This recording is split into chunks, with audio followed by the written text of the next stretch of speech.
¡Órale! Yes, sí, señor. Feliz Año Nuevo, everybody. It's championship week, la semana del campeonato. Are you ready to win a championship, familia? Yeah. Ready. I'm ready. Oh, I'm my in the goodness. toilet bowl, so I got no championships in this Familia league, so that's okay. Well, everybody, welcome to the Familia FFP podcast. I'm Jorge Martin, joined by my primos, Hector Reyes. ¿Cómo estamos, bebé? I'm good, man. Ready for the weekend. I'm in the championship Super Bowl game, so ready to rock. Oh, yeah. And Nicolás Vegas Gutiérrez, primo, ¿cómo estamos? Good. Feeling good. Yeah. You can dry up north, so, no rain here, at least right now. So we're getting it all.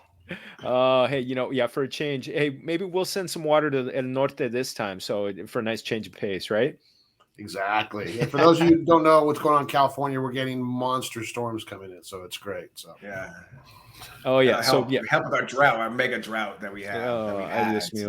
Adios mío. Yeah, let it rain, let it snow, let this year's get nice and packed, so that we can keep sending produce all the way across the country and movies, right? Too. Yes. So that we take care of all the country that way. Familia. So everybody, we're on YouTube. Please make sure to like and subscribe. Por favor. That really help us out. And also make sure you're following us on Twitter, Instagram, Familia FFB. But first off, Familia, sad day yesterday. It's a sad day, just a few days after Fox did an incredible tribute to him. John Madden, former coach of the Raiders, innovative broadcaster for all four networks that broadcast NFL. Pitchman, I think I got reminded of those Miller Lite commercials where he would always blast through the like the Kool-Aid man. Yeah, exactly. Blast through a big sign of Miller Lite, and also Madden and NFL, 85 video years old. Video game mogul. Okay, I mean, you just think about that. I mean, and primos. I mean, just how what an incredible life. Just what an incredible life. I mean, my memories of John Madden. I mean, because I'm a little younger. I obviously I never watched him coaching or anything like that. I know John Madden. Obviously mostly because of his broadcasting style, which was just so down to earth. I started as a kid. I never really watched football as a youngster. I grew up watching the Dodgers and watching baseball, and I was a diehard baseball. I never even really watched the Lakers until like later on into like my adolescence and like young kind of like teenage life. Like when I got into the Lakers, like 8th grade, 7th, 8th grade, I started watching the Lakers, and my first memories of the NFL was like Super Bowl 16, which was like, I think it was the Niners against like the Bengals, I think it was. So I didn't really grow up with football, but getting into it, I remember watching, John Madden and the way that he would just, simplify things and just make it so easy to understand and just at the same time, make it fun and just fun to watch, just easy to watch. Just like every man's announcer, just like, he was like your buddy in the room talking to you about how the game's going. It was just made every game awesome, and the sense of humor later on with the telestrator with Pat Summerall, and he would circle like the guy in the stands when his beer would spill. He would like circle it like, look at his beer. Like, watch out, look at the way it spills. And he would like show like an arrow like pointing down and watching the guy. The guy was incredible. So he will be greatly missed. He hasn't obviously been on broadcast for a while, but those are some of my great memories. I was watching, in the days watching the Cowboys against the Niners, Aikman against Steve Young and the Niners. He was always there announcing, and it was always great to watch those. And then of course the Madden video games. Me and my brother Vic would started out with like Madden, I think like 92. With like the Thurman Thomas and the Buffalo Bills. Those old school Madden games on Sega Genesis. So going way back. Even before Nintendo was even invented. To have Madden on Nintendo or rather on PlayStation. Before the PlayStation days, we were playing Madden on Sega Genesis. So good times. Oh man, Nico, you and I were talking. He's an icon at your alma mater too. Yeah, he went to Cal Poly, and they mention it once in a while. And we talked about it before, but his fear of flying, part of it is said to be because Cal Poly football team was involved in a plane crash 2 years after John Madden had left. So some of the players who died were actually some of his teammates. So I think that had something to do with it. I heard it was always bigger, but of course, if you go to Cal Poly, they say that was the main reason because everyone shares that story. But yeah, I mean, it was he went to Cal Poly and he was local here. I mean, I'm in the Bay Area, and obviously he was an icon because of the Raiders. But he used to be on CBS Radio up here, and he was the coach would come on at 7:20. And I remember I tried if I could get on to work, and I made sure I listened to him because every morning he was just great, and it was just more of a just kind of casual, like somebody's living room type of thing. And they've been talking about him and showing clips of what he said. But after he stopped doing football, he still did broadcasting, but he did like those morning spots, which a lot of retired coaches and players do. And I love listening to him. I mean, he was just, like you say, he was natural. He just talked, he would tell his stories. Like, if he wasn't famous, you'd still listen to his stories, at a family gathering or something like that. So, yeah. And the other thing was, George, you think your mic's off, but the other thing was they talked about his bus tours. So he had the bus. And the cars would follow. The Madden Cruiser. They would hope that he'd pull over and he'd sign autographs and do all that stuff. But, I didn't know he did that, but they talked about that. And the turducken, I think he invented the turducken on Thanksgiving. He invented that, the turducken. They'd give away, like, after Thanksgiving Day games, like the Cowboys or, the Washington football team, they'd get turkey legs and, they'd all share a big meal after the games and stuff. So that was always pretty cool. And you're right. I mean, he'd stop off at like the, just regular towns that didn't even have an NFL team. I remember hearing a story about just like this one place in Nebraska. I think it was Nebraska, where whenever he was going that direction, he always made sure to stop at this one particular diner because he really loved the food there. And he was just like a mini celebrity there and it was like a town of like 150 people. And it was just like, and it seemed like Flo's diner in the corner. Yeah, exactly. And when he'd be stopping, and then all of a sudden it was like the whole town came over and he's signing autographs, taking pictures, everything like that. Just amazing. And just no airs, no Hollywood or anything like that. But you know what? At the heart, he was always a football coach. And that was the beautiful part about it. I mean, and I think he really was a guy who made sure that he let the players play. I mean, those Raider teams that he had some incredible personalities, had some guys who really, really, really hit it hard off the field. But he basically said, I mean, one of the obituaries that I read about him was like, look, I have two rules. Show up on time, play hard. Everything else, you do those two things, everything else is fine, and I'll take care of you. And he had, I mean, some guys who were hard partying and but you know what? Those guys came to play, and it really showed that I think he may have been one of the first real players coaches, and so that was just special. Just hats off to him. Just an innovator. I mean, Nico and I were talking yesterday about how the telestrator was he invented it, where he would draw up the plays, and now everybody does it. And it's just wonderful. Just, salud, RIP, adios, adios, adios. Yeah. And I think he's part of the reason why they still talk about they're viewing film is because he would always say that. He's like, yeah, we're looking at film, right there, and boom, there he is, it's coming. But yeah, I mean, they still say, yeah, we're reviewing film. And kids nowadays like, what's film? I don't understand. I'm just looking at YouTube videos. Game film. Yeah. All right. Well, hey, you know what? It's Campeonato week. Let's go get a Campeonato. You know what?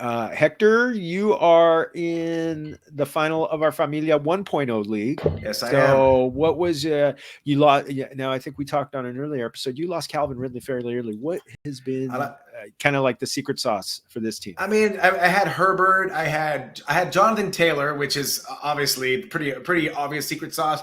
David Montgomery. I drafted Javonte Williams early. I was able to pick up Darrell Williams off waivers, later on in the year because so those weeks when CEH was out, he put up some big points for me. I had Darnell Mooney. He had some big games mixed in there. Devontae Smith. I drafted him. He's given me some pretty consistent weeks here and there. DJ Moore, I got him. But Herbert and Mike Williams, I've had a little bit of inconsistency.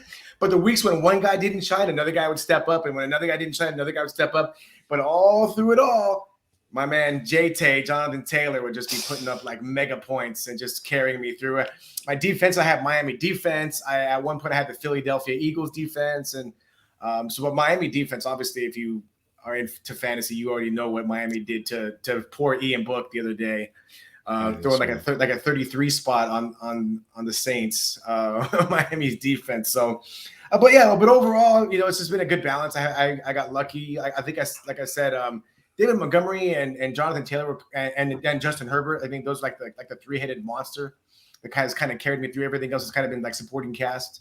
But those three guys, I think, really pushed me to the top. Yeah, you didn't have much COVID in that list you just talking about. So. Yeah, no, and I've been fortunate too, and not much COVID there either, and not many. Knock on wood, not many injuries either for my team. I've been very lucky. And Hector, you actually saved me from banging my head on the wall because I was going crazy. How I still haven't gotten over it that I lost by 0.34 to Jose to get into the playoffs. Yeah, but I would have played you. I would have played and I would have blew you out with Miami's defense on the last day. So. Well, you would have beaten me by like 4 points because of that Miami defense. I had just you had T Higgins, right? You had T Higgins. I had Dak Prescott. CD didn't do much, but those guys. You had Dak and you had T Higgins. And I still would have beat you. Yeah, you still would have beaten me.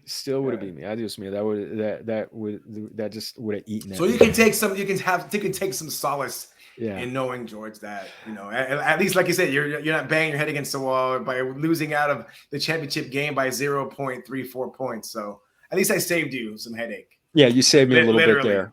But in that one, now I will say on my my other league, my Dodger league, I'm in the finals on that one. It's by puro milagro, because that team snuck in as the number 6 seed.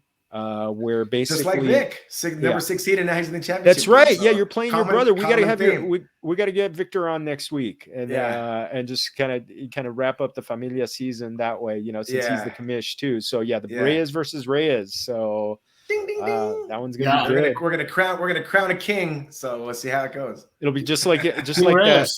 Yeah, just like the house in our, just like your house at home. Just every other day. It seemed like probably. Yeah. I asked your mom who she wants to win. Yeah, I can't. And she picked Juan Ramon. So exactly. She picked me. So that's it. Exactly. So on my Dodger league, I'm in the finals. Kind of snuck in by 6 points as the tiebreaker. So I was tied for this number 6 seed. And actually, the crazy thing was Zach Ertz was the guy I was tied with for going with.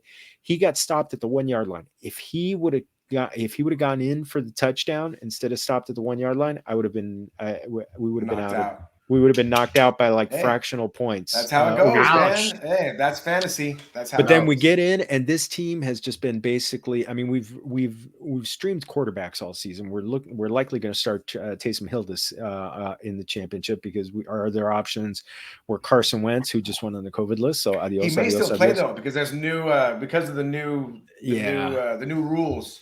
I think I'll still take my chances with Taysom Hill. And then but you know what? Basically, that's a team that's ridden Deebo Samuel and Nick Chubb for the bulk of the season, and a little bit of DJ Samuel. Moore. I mean, all the Niners get a downgrade. Jimmy Garoppolo's thumb is like falling off, so he's not going to play. Well, the one thing that helps me on that team is the fact that, and we'll talk about this in a little bit. Trey Lance likes to throw those short balls that, and they give the receivers yards after the catch. And Deebo Samuel had a big game with Trey Lance one of his games that he started. So vamos a ver. But going up against the number 1 seed on that one, I think the team I'm playing scored like 200 more points. 6 against 1, just like our league. So we're gonna see. I already, it's funny. Like I wrote our waiver wire column, and it was like he used everything I recommended against me. So he had more fab money left, so he was able to pick all these guys that would have helped our roster. So I just feel. So we'll see. Just to add to the story, I mean, Vic was in 8th place, and he needed both 6 and 7 to lose for him to go in. And even though he tied, he had more points. And he barely squeaked in that way, and now he's squeaked in. Yeah. Now he's in the championship game. 8th place to the championship. Now that's as best final as you week. can get. You can't get any better than that. I mean, I No, don't think that's mathematically that's like best case scenario for an 8th place. I don't think you can go from 9, but from 8, that's just it's a great story. Insane. I don't care that I'm not in the championship. I just love stories like that. You know, that's why. Well, let's tell some stories right now for Week 17, Campeonato. Let's go. The last regular season, the last week of the fantasy season. I mean, we'll talk about DFS next week. But the Primos, let's start with in Buffalo. I mean, you got Atlanta, the Falcons 7-8 at the Bills 9-6. The Bills are 14.5-point favorites, a 44-point over under. Take the over. It's gonna be cold. It's gonna be cold. 21 degrees. Baby, it's cold. So I got all the receivers are gonna be back. I think.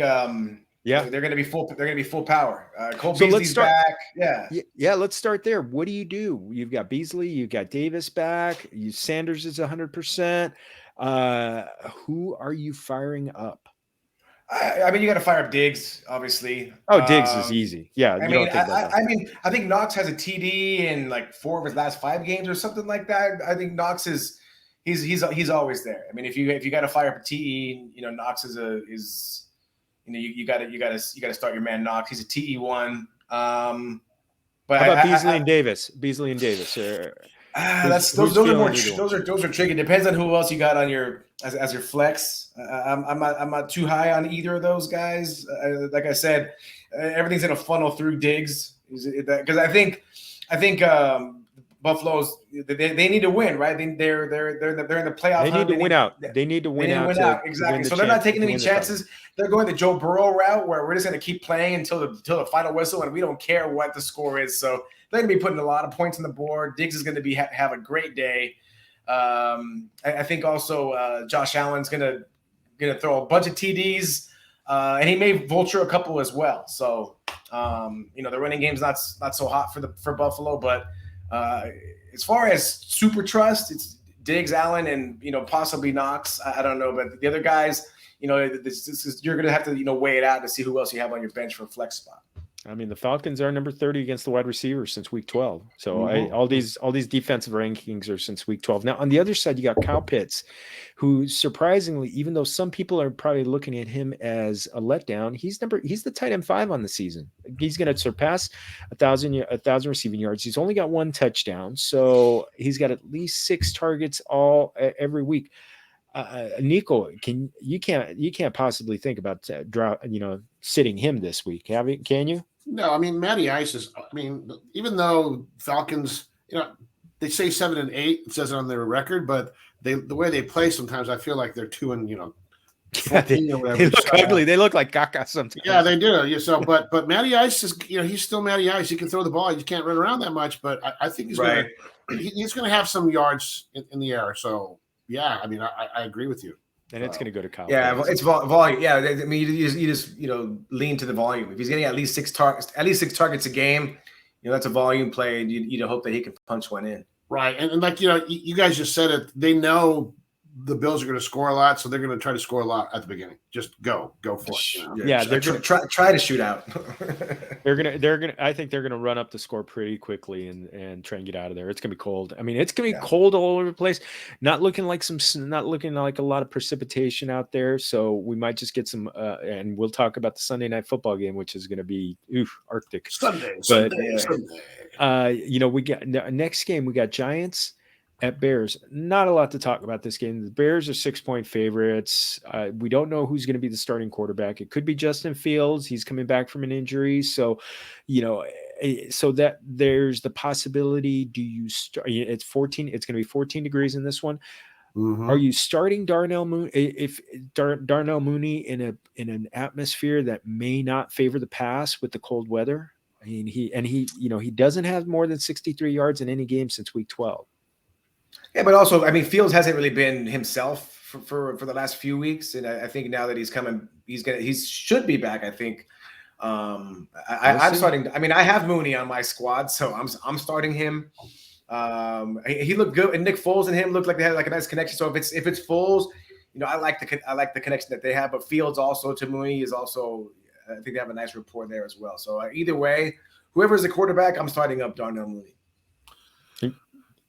Well, Nico, let's jump to the other side. Nico, I'm gonna ask you a question since you have a lot of experience. You had a lot of experience with a lot of heartache with Saquon Barkley last year, even though you won without him.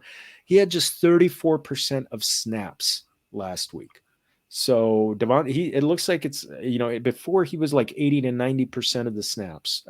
He did get 16 total touches last week. Could you possibly sit him? And could the Giants be preserving him for 2022? Well, I mean, on DFS, I saw him really low, but I still didn't pick him up. Like he wasn't that expensive, but it's like, what's he going to do? And I mean, and again, we talked about this. He doesn't hit the hole with explosion. He's just he kind of waits, and I don't know what he's doing. He's not turning the legs. He's just going through the motions. He's not going to get a high yard count. I mean, for this season, and he knows it. And I think he's just kind of going. And Giants aren't doing anything this year, so I don't know. Yeah, I think this is the time of year that what are you playing for is meaningful. Going into week 17, yeah, it's like, what are you playing for? So yeah, as far as Saquon Barkley, I agree. I think the Giants' season is done. I think they're better off saving him for next year. And 34% of snaps is telling. There's a reason that he only was in there for 34% of snaps. They know that the season's done, and they want to get in and get out. Save him. They don't want to get him hurt again. So, yeah, I'm not starting Saquon. Yeah. All right. Well, let's go to a game that's more exciting. Chiefs 11-4 at Bengals 9-6. I think this is a game of the week. The Chiefs are 5-point favorites. And Nico, you and I, you know how much I love the home underdogs. But this was one of your bets this week. This was your big bet. It's going to be 29 degrees at this game. Chiefs. It looks like CEH is not playing. Clyde Edwards-Helaire. Darrell Williams, could you trust him? He's gotten volume when CEH has been out, 19, 22, and 20 touches in the 3 games that CEH did not play. Could you look at starting him as a flex or maybe even as one of your top 2 RBs? We got what's his name as well though, George? We got Mr. Gore. Well. The other Gore, not related to Frank. The other Gore, the Gore 2.0. Was his name? Is it Derek Gore? Is that his name? I think it's Vulture Gore. So yes, Derek the Vulture Gore. Yeah, I mean, I was listening to a podcast earlier where they were, some of the talking heads were they were fading Darrell Williams and favoring Gore over Williams. So that's an interesting call right there. I mean, I don't know what you think about that. I don't know. Nico, what do you think? Would you? Yeah, well, I mean, I think it's funny. A lot of these new guys are coming in and all of a sudden busting out. And I don't know if it's because they get their chance or, and who is it? Burkhead? Was it 2 touchdowns? And, 149 yards. He's not new, but these guys are getting chances. And I'm seeing some of these rookies like, who is that? All of a sudden 100 yards and we get 1 or 2, but it's all over the map. So, yeah, I don't know what's going on as far as, defenses are tired or what, but right. I think Casey's got a lot of tools. I mean, Kelsey's back, right? For sure. Yes, Kelsey's back. And this is a huge matchup for him. The Bengals are number 32 against the tight end. So they're giving up some points to the tight end. And I think Kelsey back from the COVID list. Ooh, this is going to be. He's hungry. He's hungry. He's going to be like, feed me. And he's going to get fed. So watch out. Give me all you can eat taco bar. Yeah, taqueria. Yeah, beat you all day. Watch out. Oh yeah. On the Bengals side, I mean, there's no way Joe Burrow is going to get close to 525 yards again this week, but because the Chiefs, their defense is much better this season. But he went for 348 yards in back-to-back weeks. I mean, wind is not going to be an issue in this game. We're not expecting any snow. I mean, you got the big 3 receivers, Chase, Higgins, and Boyd. Could this be another big week for him? Could this be another big week? It'll probably be a big week. Over 300. Yeah, I think he'll be up there, but the issue with the 3-headed monster like Chase, Higgins, and Boyd is who's it going to be? Who you can call? So that's what makes it tricky. If you have any of these 3 guys, you got to roll the dice. And just trust that. Obviously he has this nice rapport with Higgins. I mean, that seems like the main man. But Chase is there close by. I think Boyd is like the third, kind of like the odd man out. So if you're leaning on 2 out of the 3, or you're leaning on one guy that you think might not be the guy this week, I think it might be Boyd. I think Chase and Higgins might be the the guy's getting the love this week. But it's always tough, man. It's always tough when you have this many pass catchers. You got Ozuma, a tight end in there as well too. Like, who's it going to be? Their defense, the Bengals, their defense has been giving up some points of late. So I think the Chiefs are going to capitalize on that, and I think the Bengals are going to have to throw to keep up. So I think it's going to be a big game. I mean, it's not. I think people are going to be chasing the points from last week. I actually got lucky. My opponent that I played sat Burrow for Aaron Rodgers. Wow. So, yeah, I still would have won. But it would have. But still, I mean, I can imagine that. It would have been a person that sat Burrow. Wow. Oh man, I gotta buy him a beer. He's a good friend, so I won't name him just for ouch. That's ouch. To protect the innocent. Well, let's go to Tennessee. The Titans 10-5 are hosting the Dolphins 8-7. You got Tennessee with a 3.5 point over under. It's gonna be a 3.5 point favorites with a 41 point over under. It's gonna be it's gonna be cold, freezing temperatures, about 29 degrees. Let's start with the Dolphins. Jalen Waddle. He came back like he didn't miss anything. He's got 10 targets and 10 plus targets. Yeah, volume. Could he be a league winner, boys? Yeah, volume 10, man. Pump up the volume. That Jalen Waddle, man. Tua throws to Jalen Waddle, and that's the game plan. He needs a better game plan.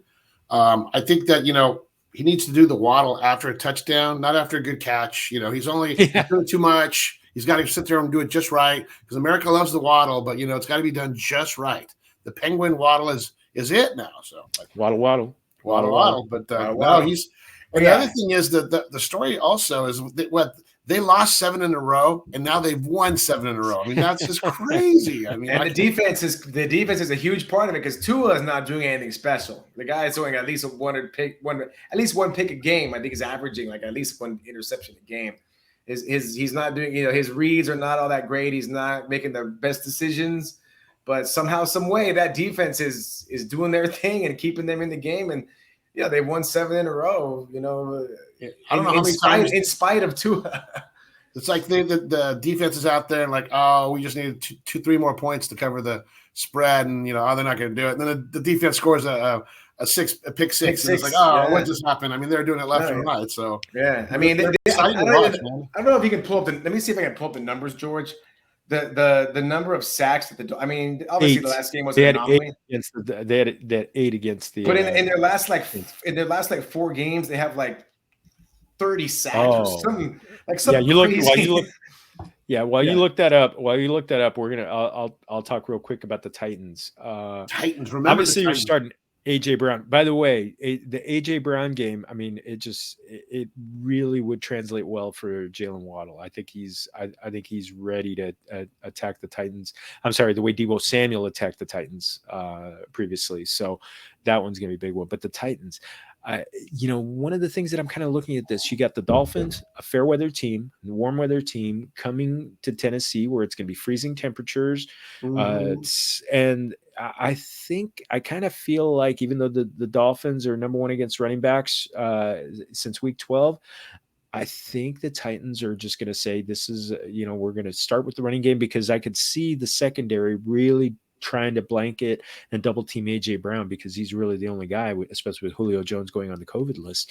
So I think they're going to attack with the running game and try and wear down that Dolphin defense. And so the guy I'm looking for kind of as a sneaky play. I mean, a sneaky start is Deontay Foreman. He had 24 touches in week 15, possibly a cheap play in DFS. I'll talk about that in my in the DFS show later on. But no, this is I think it's going to be big on the running game on this one. Yeah, they're going to have to do something because I just looked up the stats. In the last 4 games that the Miami Dolphins defense has played, they have 22 sacks.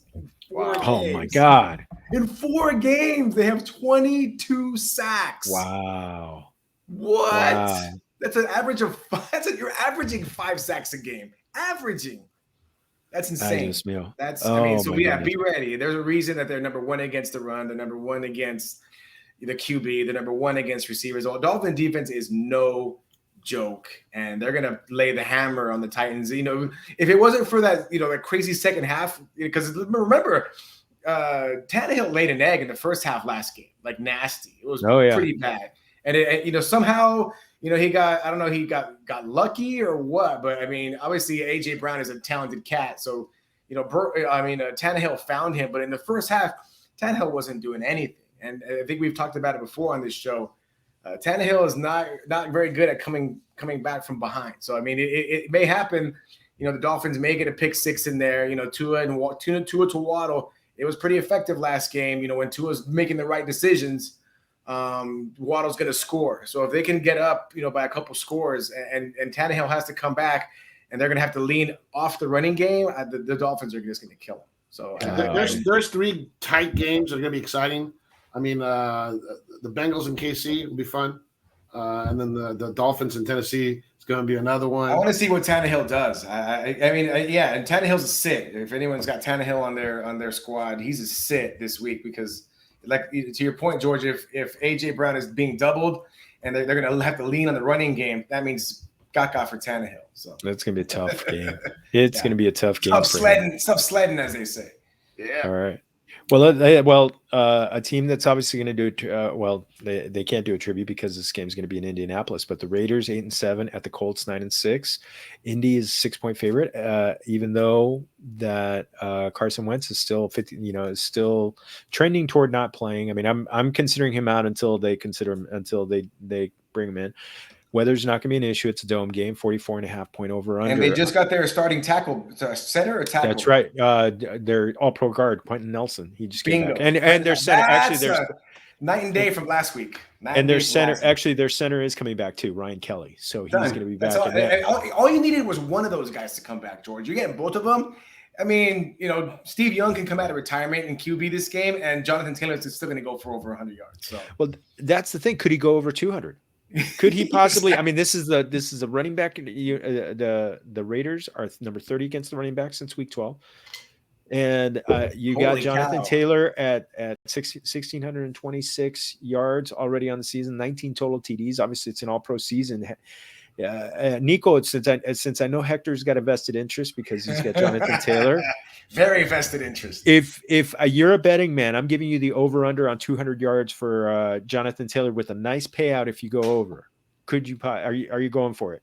I'm going under. I think he's going to go over 100, not comfortably, but maybe 110, and then that's it. But I think this is a good game. I mean, the Raiders defense is not bad. I mean, but they're bad against the run. That's the point. Is that they are bad against the run. They're bad against the run, and they've been hit with COVID. That's the other thing. And here's the thing. The one thing that I'll say is that Jonathan Taylor is very aware of his fantasy status because he was interviewed a couple of weeks ago. I was watching. I forgot what show I was watching, and they asked him a question about his he's like, yeah, man. He's like, I got a lot of my fans coming up to me, like thanking me for like helping me to get them in first place in their leagues. He's like, yeah, I need to come through for them. He said something like that's a funny. Small comment like, yeah, I need to hook them up. So these guys are very aware of their fantasy stuff. Joe Burrow, I'm sure he was very aware, that his fantasy owners and he wanted to do right by them. So all these guys are in it. Austin Eckler, we talked about last week. Eckler's edge. We talked about last week. Austin Eckler had Justin Jackson on his team.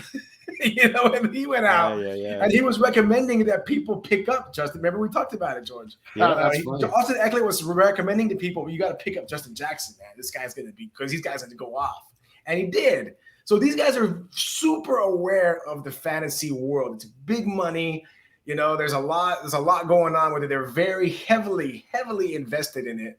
And trust me, Jonathan Taylor is 1,000% aware of this is championship week. Everybody is.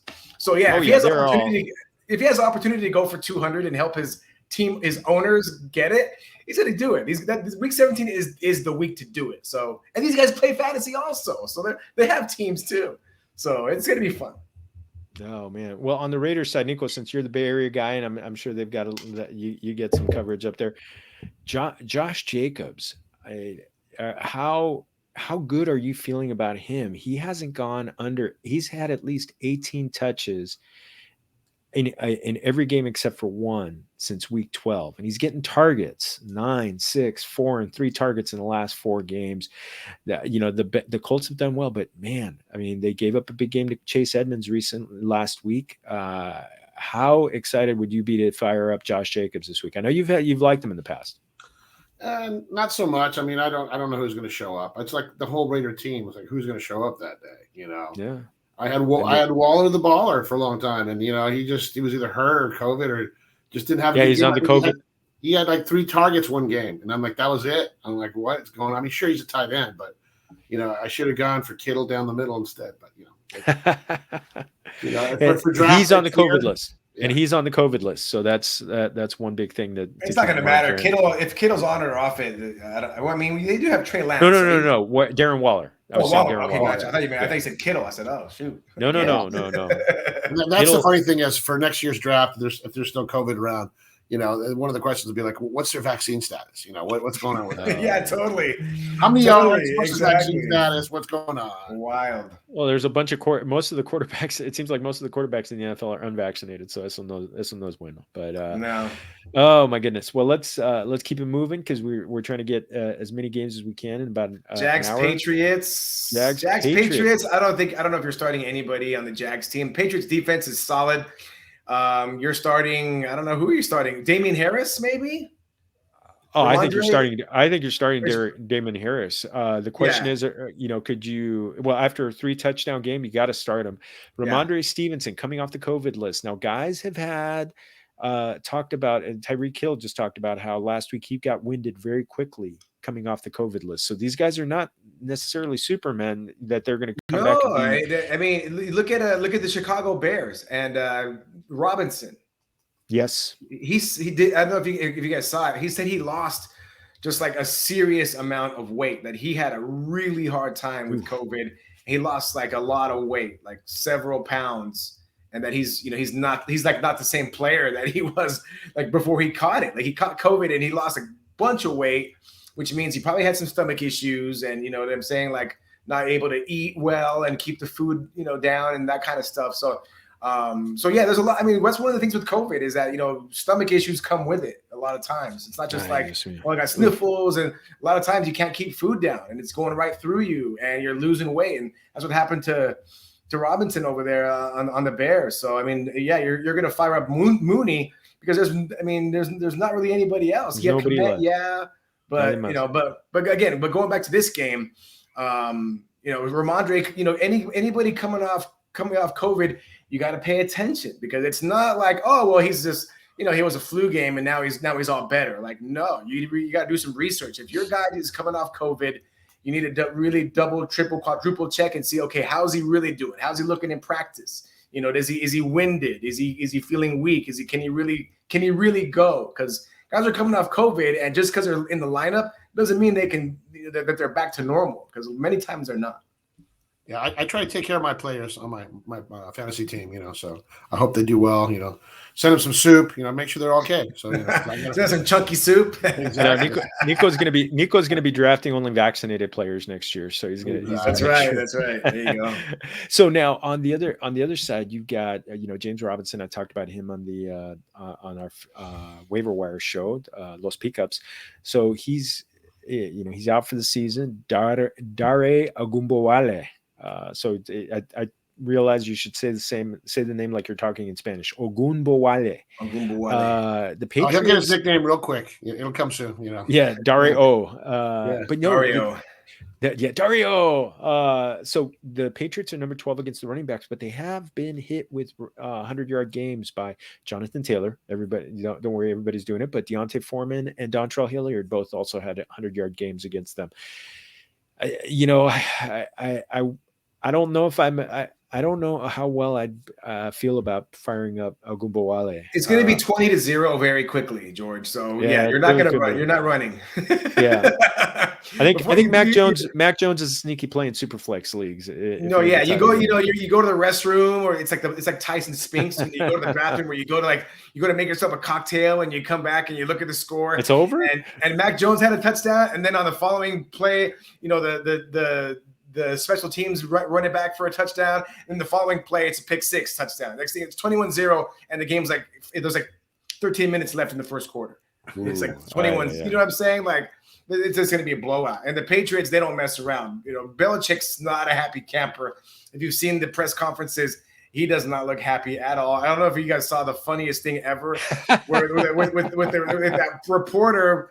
God bless you, reporter, whoever you are. I don't know if you saw this, Nico. So Bill Belichick's just like, he's like pissed. And he's going through like, yeah, we did terrible today. We were like awful today. And the reporter's like, football aside, I'm doing an article on New Year's resolutions. Do you have any?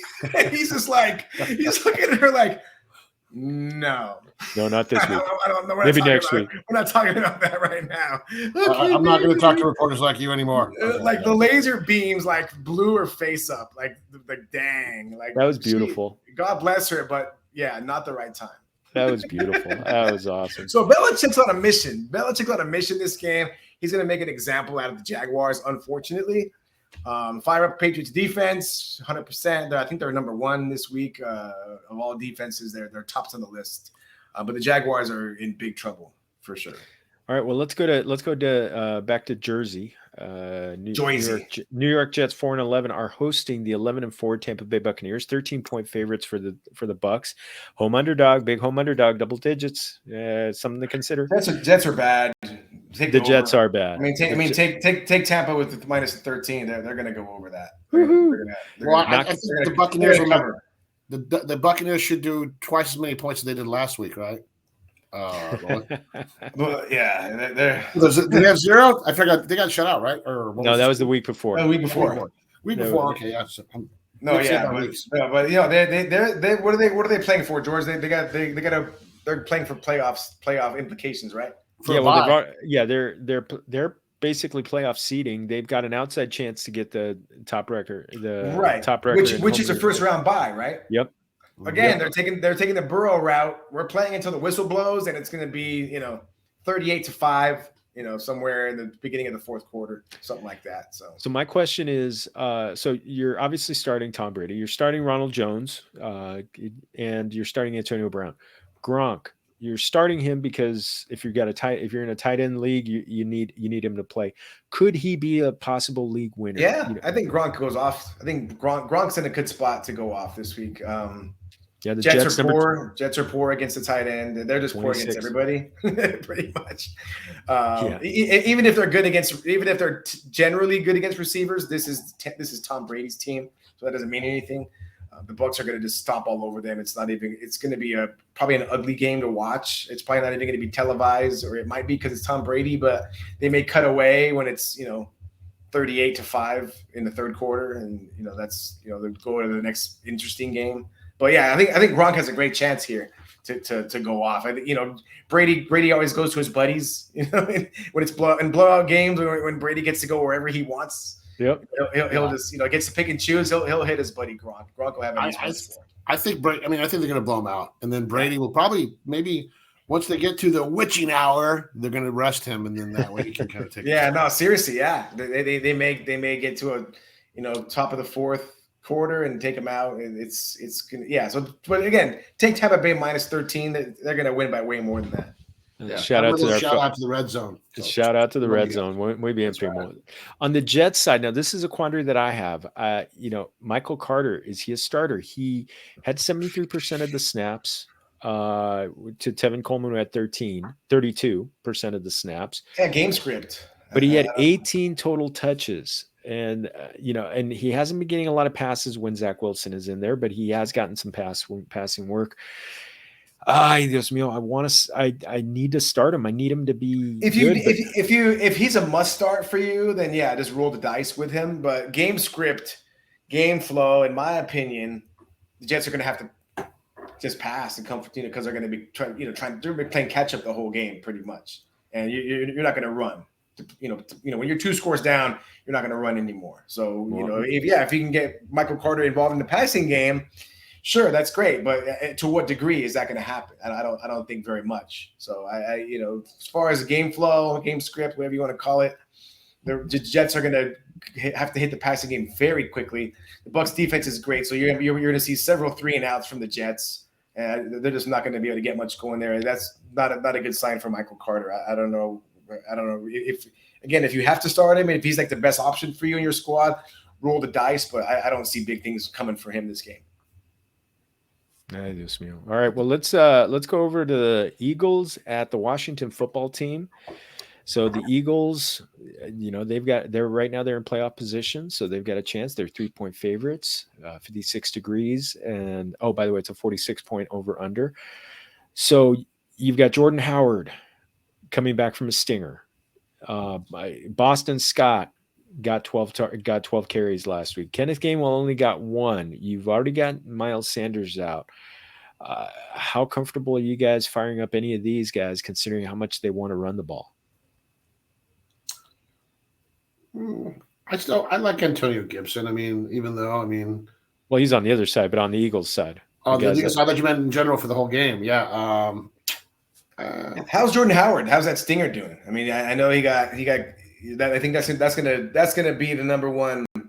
Yeah, I think that's gonna be something to follow. I don't think he practiced today, so I think it's gonna be something to follow until Friday. If he's still gimpy, Boston Scott I think he's a must start. Yeah, Boston Scott, he had some good runs. I mean, he broke a couple of those out. It was like, who's this guy? Because he wasn't doing that at all season. Yeah, he's had his share of big of chunk plays, Boston Scott, chunk runs. So he has the ability to do it. So, but keep an eye. Yeah, like to your point, George, the Eagles are gonna run.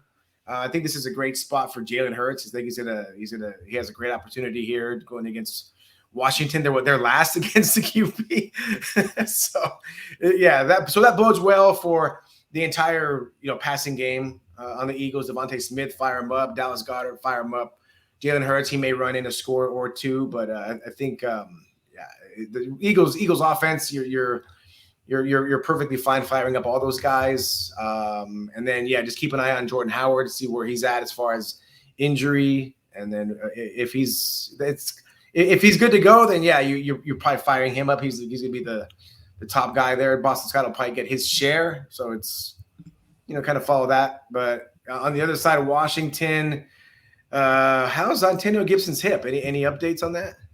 Limited in practice. So, one of the things that's tough with that, it was a toe injury that was bothering him, and he looked pretty explosive on a couple of runs against the Cowboys on Sunday Night Football. But it just seems like at this point he's got a different injury. And Nico, you're firing him up with. I've actually got this question too. I'm looking to fire him up in a fantasy championship too. I think he'll play. I mean, it's everyone's on Sunday now. There's no more Thursday games, so everyone's got the same rest. Extra days to rest. Yeah. So it's more predictable. You don't have these weird kind of like, oh, who's going to play what? I think we got plenty of time. I mean, I think he'll be fine by then. Usually about this time they put him on, make it sound like he's not going to play. And I don't know why. Right. Coaches with the list now is kind of weird. It's like a game. It used to not be that way. They were just kind of letting the press know. Now it's kind of like not putting your fantasy lineup yet because you don't want the other guy to know what you're going to do. Yeah. So, but. Well, let's go. The next two games have a lot of LA implications to them. The Rams, 11-4 at the Ravens, 8-7. The injury-marred Ravens.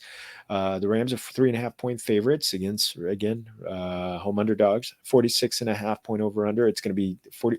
Weather's going to be in the 45-degree range, so not expected to be any kind of snow.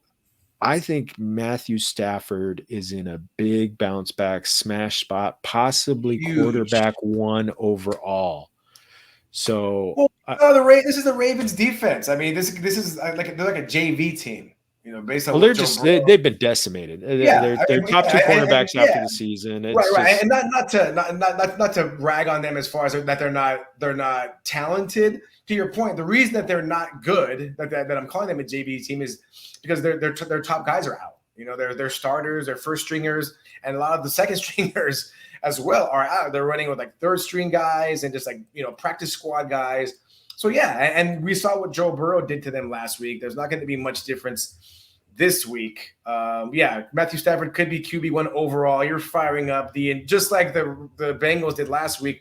Every receiver on the Rams is in a smash spot. Sony Michel may unfortunately be the odd man out there, only because, Matt Stafford is, he's looking at the Bengals game last week as like, oh my God, like Joe Burrow went to Disneyland. Like, I get to go to Disneyland too, and I get to play now. Now it's my turn.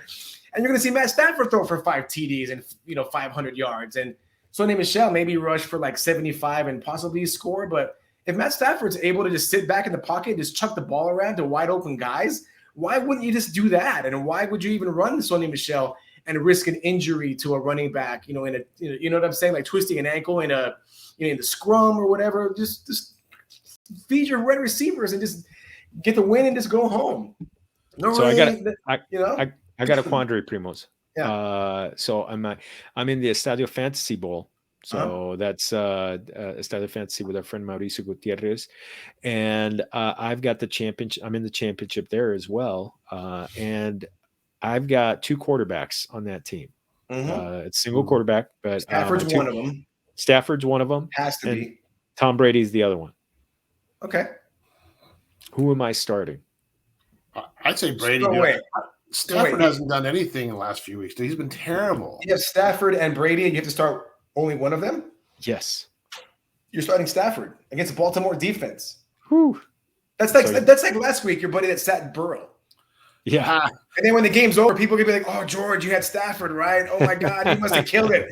Yeah, I sat him. Like right now I do have Stafford in the starting spot, but I may be flipping a coin. That's a zero brainer. That's like a negative brainer. Like, well, it's funny in my one league, you start the quarterback, but it's the team quarterback, so it doesn't matter who it is. Oh yeah. And so it's a weird one. So I have the Ravens, and I thought, well, I'm not going to put in the 3rd string quarterback, right? I'm going to put in the Vikings, Cousins. And sure enough, even the 3rd string quarterback got like 7 more points than Cousins did, and I'm like, wow. So Cooper Kupp, two TDs, 200 yards. It's going to be insane. Well, the week before that, I had 2nd string. Was it Huntley? Tyler Huntley. Oh, he was phenomenal. He was the QB1 off, and then the week before that, of course. So I'm like, I don't care who starts. I'm just going to do the Ravens this week and see, whoever plays, because, even with the 3rd string, they did well. So, but that's their offense. The defense is terrible, but the offense, that's all I care about for as far as fantasy. But I had the Rams every week, just crushing everybody, and they haven't been. So. But again, I don't know this week. I don't know about this. They will this week. They don't even need to run it. They don't even need to run it. Well, the Ravens are going to need to pass this week, and it's going to be Mark Andrews and Hollywood Brown all game long. So, Andrews is a monster. He's just fantastic. Un monstro. He's right now. He's the tight end 1. So, and it looks like he's going to break the streak that Kelsey has had, where he's had the monopoly on the tight end 1 for the last 6 years or been one of the top 2 or 3 tight ends. So let's buzz through the Broncos at Chargers. So all of a sudden, I was listening to a Charger podcast with our friends, the Compas on the Beat, and it really sounds like the fans are kind of like jumping off. That's why I wish we could add Ricky on, but I know his computer's been having issues. I'm not doomsday as this game. I know the Broncos have had the Chargers number, but really, I mean, I'm looking at this game. I think Justin Herbert is going to come back strong after that game, and I think he's going to have. I mean, it was an ugly game against the Texans, but he still threw for 300 yards. I mean, he got 2 interceptions. Yeah, 336 yards or something crazy, and that was garbage time. Yeah, I mean, the final drive. I mean, he went for he marched like 85 yards and got a touchdown in the last minute and a half or whatever it was. So it's obviously like an anomaly when you have garbage time mixed in there. But Vegas has Chargers as a 6-point favorite, and I generally don't argue with Vegas. Whenever they set a line, generally they know something. So they like the Chargers to win by pretty much a touchdown over the Broncos. So they know something. So for whatever reason, they have that. So that tells me that Vegas likes the Chargers to win the game, and the Vegas thinks that Herbert's going to have a bounce-back game. So I agree with you. I think he's playing at home in the comfy confines of SoFi Stadium, nice cushy Nice green turf there. Not a lot of wind, not a lot of bad weather. So I like him to go off this game. I still think it's not going to be I think it's going to be a close game. I think he's going to have a good game, but I think it's going to be close. The Broncos. Right, yeah, I don't think he's going to. Yeah, for sure. I think the Broncos cover. One score game, yeah, for sure. Ooh, and then Nico, I know Hector would love to see Javonte Williams. Are you also starting Melvin Gordon? No, I got rid of Melvin Gordon, so I just don't have much faith in him. I don't know what happened. I mean, ever since his Charger days, and so this is kind of he's playing his old team, so maybe that'll play for something, right? Yeah, interesting. He had 18 touches last time, but he had a good game against the Chargers in Denver. So, we'll see what the COVID is still, impacting the Chargers. So vamos a ver. But hopefully, after Rex Burkhead went for 148 yards against the Charger defense. Was that what it was? Well, let's talk about Rex Burkhead real quick. So, I mean, we're going to try and jump through these last few games. Everybody, Familia, make sure you're going to familiaffb.com because I'm going to have a much more in-depth column on this. But Rex Burkhead went for 149 yards, 2 touchdowns last week. I survived against that Charger defense. Now, the 49ers are a different animal. They held down Dalvin Cook to 39 yards. They held down Joe Mixon to 58 yards. So all these have been recent games. So how much, and this is a road game for them. So how much for the Texans, how much are we having any kind of confidence in Rex Burkhead? 0. Yeah. Well, what is he? Is he a position player at fullback? Is that what he's officially kind of titled as? No, he's just running back. He's running back. Okay, because was it Cizek from the Niners? He's the same kind of thing, built the same way. Yeah, and he's a fullback, even though he goes out for passes all the time and does more of a running back. And he has some great games. So kind of the same type of thing where you get these little fullbacks. They call them fullbacks, but they're more in a position to go out and they can get it because you kind of hide them in there and they can go for a long run or go out for a pass like, oh, we forgot the fullback, but I think that's what happens. So, yeah, I don't like Burkhead at all in this. I mean, what happened last week with the Chargers is not happening. The Niner defense and the Charger defense are different animals completely. So yeah, Burkhead last week, it was a cushy spot against a bad defense. This week, I'm not starting him at all. You're going to get a lot of emails from all his fans. You'll see. On the 49ers side, it's looking like Jimmy G is going to be out. He's got a sprained UCL on his thumb. So those usually require surgery. And that was the Drew Brees injury. Yep. Knocked out Drew Brees for about 4 games a couple years ago. Mm-hmm. Are you trusting in Trey Lance? He's got rushing upside. He's also, good at dumping off short passes. Deebo Samuel, George Kittle is healthy. He's going to be an animal. The offense runs through Deebo Samuel. You're trusting Deebo Samuel. The offense runs through Deebo, obviously, no matter who's at quarterback. Kittle, whoever has him. If you have to start him, you have a TE spot on your lineup. Yeah. Oh, you have to start Kittle. Yeah, you have to start Kittle. Come on. Sure. But yeah, we don't. If I would have been in the championship and I have Kittle starting Kittle league, I'd be starting Kittle. Yeah. I wouldn't even think about it. Yeah, exactly. Well, what's interesting? This is the time of year where you get a lot of double-digit underdogs. And it seems like every week there's always some double-digit that wins. And you saw what Texans did last week, so I could see something happening here. I mean, the money line on Texans. The Niner defense, though, is real. My Niner defense is not the Charger defense, man. So it's a whole different thing. And they're playing at the Niners' house. So that's, again, they were playing in Texas last week. So that favored the Texans. Quarterback is Mills, right? Davis Mills. He was dropping dimes left and right. He was. He really He's pretty good. He is good. So I was impressed, and you got to see these guys and their talent. Texans aren't that bad a team. It's just something's not clicking. Yeah, you might want to take the Texans plus 12.5, right? Maybe. I don't know. Well, let's go to Cardinals at Cowboys. That's going to be one of the games of the week. Both teams, the Cardinals 10-5, the Cowboys 11-4. Dallas is 5.5 point favorites. 51.5 point over under. It's a dome game, so let's start with the Cardinals. It's been kind of like a tough thing, but Kyler Murray, could we be looking at him in kind of a comeback position this week? With he still doesn't have DeAndre Hopkins, but you got Christian Kirk with 21 targets the last games. He's also Kyler Murray has had 59, 61, and 74 rush yards in 3 of his last 4 games. So he's definitely stepping up his running. Feeling confident with him. The passing has been a little bit uneven. I like him a lot, especially when you have these defenses that get in the backfield. You know what I'm saying? Like when he drops back and those defenders get there, he has a great ability to kind of scoop away from them. I mean, yeah, they have, the Cowboy defense is just insane. I mean, those guys are best in the league at this point.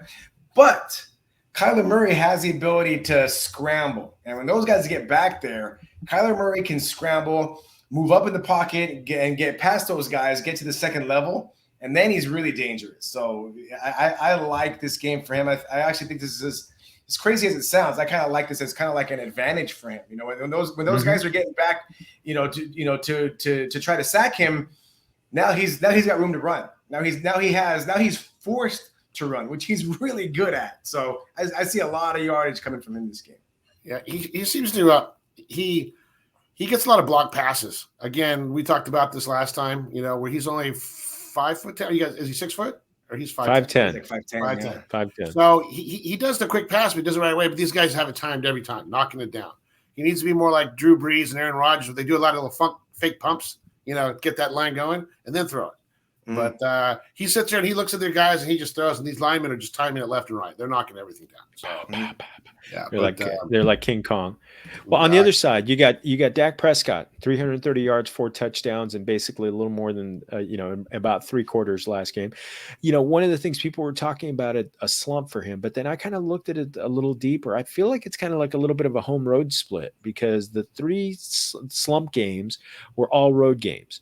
So, and in the last 2 home games, Dak has 705 passing yards and 6 touchdowns. So, and this is another home game, and I think it's going to be a game with a lot of throwing. I think I could see another big one for Dak. Yeah, I agree. I think the Cardinal defense, it seems like they've taken kind of a step down lately. So, yeah, I think Dak's going to have a great game. Yeah, I agree. All right, so I got 2 we're going to jump through this game really quickly. Panthers at Saints. It's a 38.5 point over under, so not a lot of points expected. Sam Darnold is starting in this game. By the way, the Saints are 7-point favorites. Now, I have DJ Moore in a league, and a lot of people have been questioning whether to trust DJ Moore, but I'm kind of like, I looked a little bit at the numbers, the weeks it's that the Sam Darnold. It's the targets. He's been average. If your guys getting volume, you got to start volume guys. If you're playing the championship game, you got to start volume guys. I mean, yeah, he might go, 6 catches, 70 yards, but that's kind of like what the touchdown with DJ Moore, a touchdown would be like a bonus, but with the volume that he's getting, it's like a coin flip whether or not he's going to get a touchdown, because he gets so much volume. He's the guy on that team, so he's going to get the targets, and hopefully he can turn one into a score, but he's going to get the targets. So you got to start him just based on the volume play. Who's starting a quarterback for the Lions? I mean, how bad are they? We don't know, because Jared Goff is came off the COVID list and he's hurt. So he's got a knee injury right now. Oh, well, I have the Seahawks defense, man. I got to consider then maybe starting a. And it's looking like it's going to rain. So a dome team going to the rain. So we'll go to I have Lions. I have Seahawks defense and Miami defense. So if Goff doesn't start and they're playing in sloshy conditions, interesting. I might consider the Seahawks defense. I don't know. I got to play with that one a little bit. So Nico, I mean, I got a gambling question. How much of a gambling man are you that Taysom Hill is the top 10 quarterback this week, going up against the Carolina defense that has been hit with COVID pretty hard? So they're gonna have like a JV unit out there, and this guy's got 11 rushing attempts in each of his last 3 starts. I'd feel pretty good about starting him this week. Yeah, wasn't he QB1 a couple weeks ago, George? I think it was like 3 weeks ago. I think so. He was QB1, so So and that was because of his legs. Everything, right? We're talking rushing yards, everything. Yep, rushing, passing, the whole thing. Yeah, well, he hasn't done much this year, but I think next year, because the first is on a Sunday, right, or second, something like that. So the next year, I think he'll do fine. Yeah, I think I don't think he'll be QB1. I think he'll probably be 3 or 4. I mean, but he'll do well. I hope he's a top 10 because he's my starting option in one of my championship you'll be fine. games. Yeah, with a depleted Panther defense, George, he'll rush for 60+ yards probably. Oh, adios mio. All right, well we already talked about the Lions Seahawks, so let's jump to Sunday Night Football, see if we could zoom through this one. This one's a game, Hector, you sent to our text group a very interesting, weather alert for this game. I know Yahoo Super NFL weather alert. Yeah, super weather alert. Dígame, primo. The real right now it's set to be in Green Bay, Sunday Night Football, Vikings Packers game. It's set to be 2 degrees Fahrenheit. Now it's going to be a little bit breezy. So according to Weather Channel, their forecast says the real field temperature at the game time will be -8 degrees Fahrenheit. Now, for me, what that says is these guys are going to be wearing layers upon layers upon layers. I think Mac Jones said that when he played in Buffalo, he wore a wetsuit underneath his gear. And these guys are going to be coming out looking like Hans and Franz, all bundled up. So I don't know. It's going to obviously affect the quarterbacks. You got Aaron Rodgers, you got Kirk Cousins. I'm listening to a lot of podcasts, and no one's talking about it. No one's been talking about the weather impact, and it's going to have an impact. To what degree, I don't know. Pun intended. I don't know to what degree, but it's going to have an effect. And obviously, Aaron Rodgers has played in these cold games, but you're going to be playing in -8 degrees is what it's going to feel like. And obviously, they're going to be bundled up. So, they may have to lean on Jones and Dillon on the Packer side a little bit more. Because I don't know if you can make those throws that you would normally make when you're wearing 4 layers of clothes. Yeah, that's real football. Yeah, real cold. The shirtless guy in the stands is just going to be so liquored up. No, so here's the thing: you got a dome team. Dome teams usually go into sub-freezing weather just get boat raced. So, and you got Kirk Cousins who has a reputation to not do well in primetime games. It's going to be frigid temperatures. I went back and I looked at the last time that the Vikings played in Green Bay this time of year. So they played 2 years ago on December 23rd, 2019. He completed 16 of 31 passes for 122 yards, 1 touchdown, 1 interception. So I am not. That was with Thielen. That was with Thielen. So you got Thielen out for the season. So I am. This is why I made this my bet of the week. Take Green Bay in the 6.5 points. I think what's going to happen is they're going to just run the ball. It's going to be Aaron Jones and AJ Dillon. So just pounding and pounding and pounding. In the freezing cold, tackling also sucks. When you're a defender and you're super freezing and you got to get up there and you got to hit a guy, getting hit on when it's cold, it's from what I understand, it's 1,000 times worse having to tackle in the freezing ass cold. So those the linebackers and all those guys are in for a long night. If Jones, Dillon's a bowling ball. They can just wear down the defenders back there and just. They can just get chunk plays, and I think and hopefully that happens because my brother Vic's starting Aaron Rodgers on his squad, so I'm hoping that Aaron Rodgers is all night long with his 5 layers of clothes and a wetsuit. Is just hand the ball off all game, and and they just pound it in and they win based on the run. So I hopefully it's a Mac Jones game where Aaron Rodgers passes 7 times for the whole night.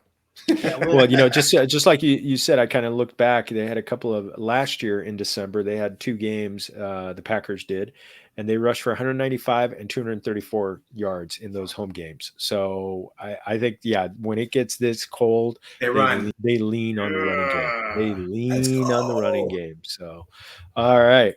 Oh man. Well, let's go to 2022, primos. Next time we have NFL football, it's going to be 2022. It's going to be next year. Nuevo. Feliz Año Nuevo. And everybody, eso es todo for our show. Familia, if you haven't, please like and subscribe to our YouTube channel. Like this show. Un millón de gracias for doing that. It helps us out a lot. And also thanks to Anchor for being our hosting network and getting our independent podcasts out to the Familia community. Please make sure to like and subscribe. Also, you can find original content at familiaffb.com. Hector, where do they find you on Twitter? At what the heck? 2 T's. Yeah, you can find me at Jorge Martin 17, Facebook, Twitter, Instagram, all of them Familia FFB. Otra vez, everybody, feliz año nuevo, primos, feliz año nuevo. I can't wait till we share a drink or two, maybe a shot. Maybe we'll do a Zoom shot at midnight on New Year's Eve. But everybody, be safe out there, and remember, todos somos familia.